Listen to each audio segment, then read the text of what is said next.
रोज थकवा येतो, कारण फक्त झोप नाही तर पचनसंस्था असू शकते. सकाळी उठल्यावरही थकलेलं वाटतं, मग प्रॉब्लेम फक्त झोपेचा आहे असं म्हणता येणार नाही. रोज थकवा येतो, काम करण्याची इच्छा होत नाही, दुपारी जेवल्यानंतर डोळे उघडे राहत नाहीत आणि तुम्ही स्वतःला सांगता झोप कमी झाली असेल.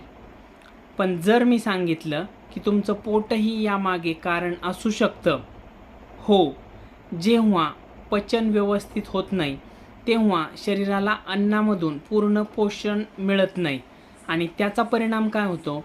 Low energy, mood swings, brain fog, सतत थकवा.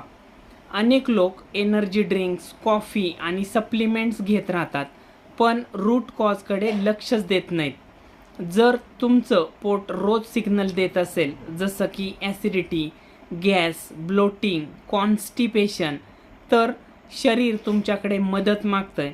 प्रश्न हा आहे की तुम्ही फक्त थकवा सहन करत राहणार की कारण शोधणार?